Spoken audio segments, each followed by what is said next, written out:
local authorities are now able to enter into contracts for the supply of services for a period of up to 35 years. You know, that's a lifetime of many businesses. I mean, if you can get 25 years from a business, you know, that's a complete cycle. And that's as good as ownership in your lifetime. Delegate aspects of water services management to contractors, I've got a bit of a cold.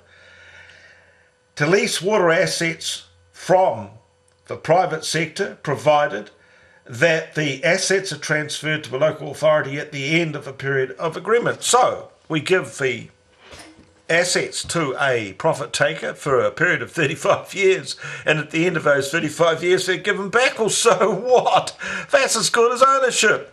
I mean, if I'm going to start a business and it's going to actually have a contract that's going to last 35 years, what am I going to be worried about after the 35 years? That's a working life.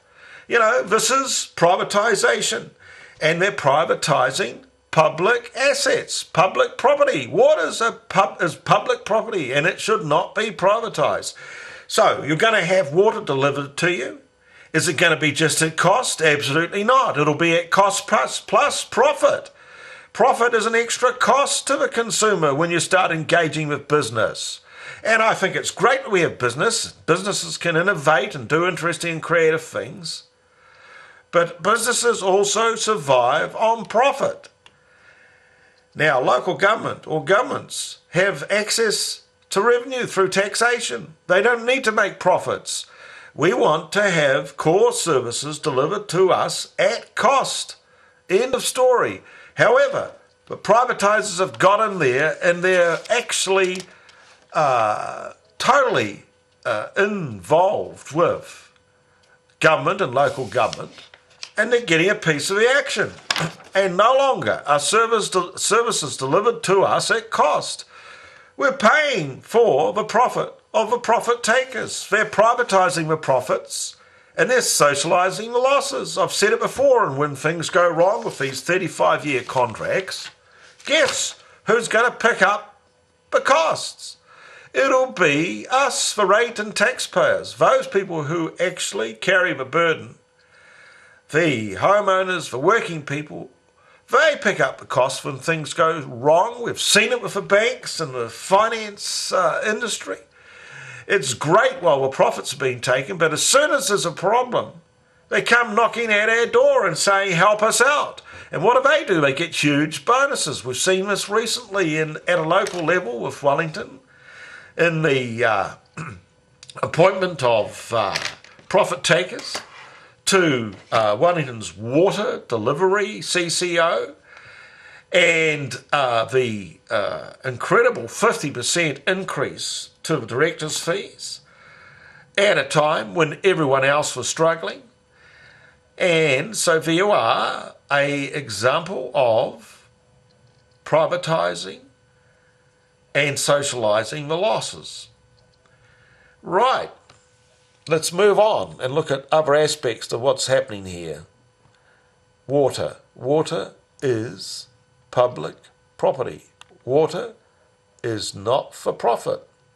Not for profit. The provision of water is a right, a fundamental right, and the profit takers must be kept away from the provision of core services.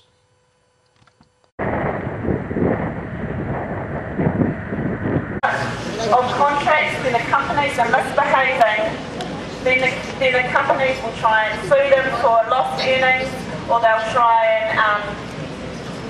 and make them pay costs. What happens is that councils divest themselves of the expertise they need to run water. They are therefore obliged and beholden to the company which has taken over the contract, so any ability to negotiate the contract again, to make companies comply with environmental practice is greatly decreased. So I say again that the legislation that has been introduced to Parliament on Thursday is water privatisation for New Zealand, and we need to find it. danger of privatisation, that money goes to those who have, and the costs of services are raised by the payouts to the so-called stakeholders, shareholders, etc. So that's where the money goes. It doesn't go nearly enough to services. In fact, services shrink with privatisation.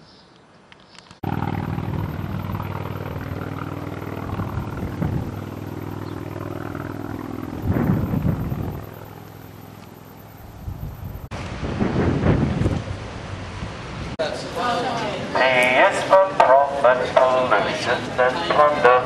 R is for rotting and renting asunder. I is for insider trading and inequity. V is the vandals who destroy industry. A is for axing employment and jobs.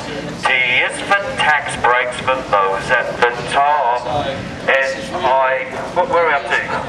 I is for ill-gotten gains guaranteed, while S is for service, which is now obsolete.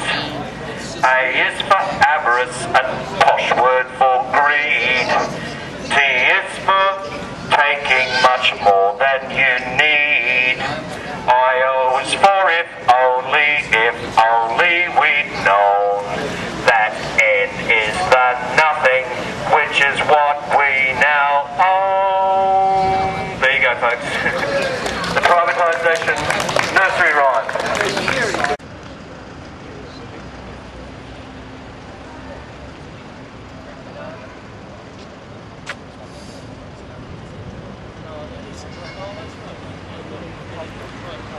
Give it a blast, Penny, come on.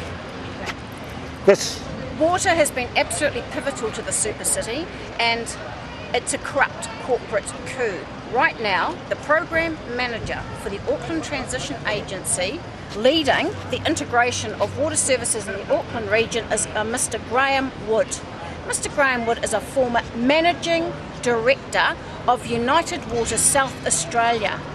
The private fox is in charge of the public chookhouse. Whoa! How disgraceful is it that a public water company, Watercare, has had privatisers placed in strategic positions, and the drive for privatisation has come from publicly owned Watercare. That is a disgrace. Meetings behind closed doors, lobbying Parliament behind the public's back and behind the backs of the council that are supposed to own Watercare. That is why, folks, the answer is simple. Terrible government. No say. Government out. Government out. Government no out. pay. Join the rates revolt. Down with government. Join the rates revolt from Rodney to Papakura. From Rodney to Papakura, pay nothing. No water rates, no council rates, no regional council rates. Enough is enough.